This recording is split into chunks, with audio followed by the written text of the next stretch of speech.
Good morning. Welcome to the Art of the Oracle. This is your What's Up Wednesday reading. Now, I have a couple of different oracle cards I'm very excited to use this morning.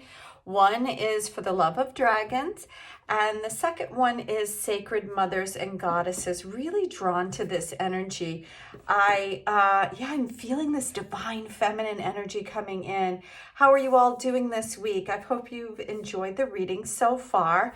So let's tap in. I'd love to hear from you because I've been really mixing it up a little bit and doing a lot of different cards. And I'm wondering sometimes if maybe it's better if I stay with one deck of cards for the week, if that feels better, like we're, more consistency. So I'd love to hear from you around that. So let's first ask for the love of dragons. What is the information? What is, I feel like there is some real excitement going on underneath all the chaos. I just feel like almost like a playfulness that is underneath all this ridiculousness of what's going on. It just seems like a lot of extreme dark energy, but from where I sit, it just seems like there's something that we shouldn't take too seriously about it. And I know that probably sounds odd. So let's take a look at the cards and see what they have to say. Okay, so these two cards popped out. One is number 7, which is the curious. And I don't think I've ever got this card. So what is it that we need to be curious about that's going on like in the day-to-day? And I feel like around the collective that there are a lot of things that look like we understand them just by looking at them, but I think that we should look a little deeper. And in this number 7, sevens have been showing up for me all day today. And number 13 is this divine number. And at least that's what I've heard lately, like it's a very special transformative number. So we'll see how that comes. 1 and 3 equals 4, so that seems stability. But so the two cards are the curious and the listener. And I feel like these really work together because, first of all, before you can listen, right, you really have to be curious. And when you're curious, your attention kind of goes in the direction of the thing that you're curious about. So when you're curious, you listen more, you pay attention because you want to learn something. So there's something going on in this day for us that's asking us to listen, to be curious about what's going on. Sometimes we think that we understand everything because truthfully, what I think is that we only see things as we are. And in general, when we step out of our comfort zone, when we step out of that space that we've always known and we get curious, like this card is a card that I have not seen before, and I'm gonna go to the guidebook to see more information. And so I'm curious, like, why did this card come out? And I think it's asking us to look at that thing that we think that we understand and just kind of go a little bit deeper. Because if we've ever had that experience where we go, oh wow, they're not anything like I thought they would be, or this, you know what I mean, like that place where you think you understand something, and then once you get to know the person, they're not the way you thought, whether that be good or bad, or this thing that you thought would be horrible turned out to be amazing, or this thing that you thought would be amazing turned out to be horrible. It's like it's asking us to listen. And I think part of it is, what are we bringing to that situation? How are we influencing that situation? Because what I hear echoing in my mind is that we don't see things or people as they are. We see it as we are. So what we're experiencing is being reflected back to us. So I think there's a big part of that. So under the curious, it says, being in the know is overrated, certainly limited. But being curious, it leaves room for mystery, surprise, and for wonder. Yeah, that's it. It's I think when you think you know something, it's like the whole exploration is over. I don't think, do we ever truly know anyone, or do we ever really understand anything? And so that's what this curiosity is asking us, to open the mind and heart to approach any situation with a dragon's eye and a curious heart.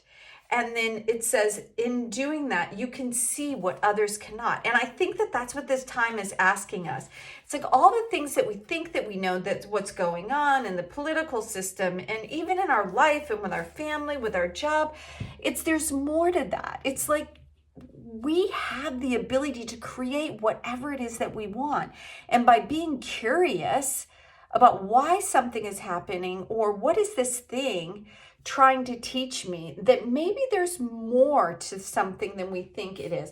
So the listener, it says the universe is in constant conversation and wants to communicate. Yes. And as we're more curious, I think we shut down the mind of knowing and listen. And then I think we can learn a lot that way. It says no topic is too trivial or too grand, and you are invited to receive the insights and the guidance it has to offer. So become part of the conversation by listening, not by talking.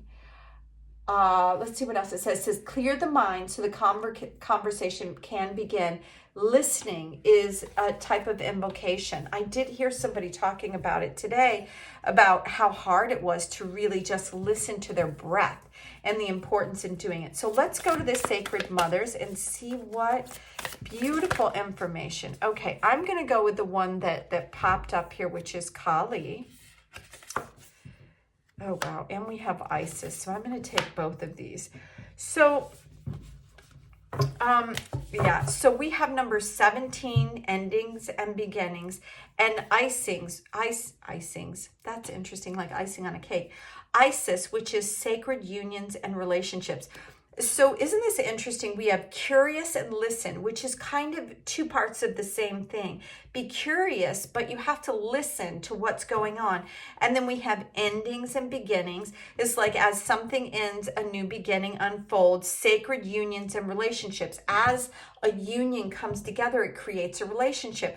So what I'm seeing is that there is a relationship between everything out there that's really opening itself up to us and asking us to look deeper than what we feel like is on the surface.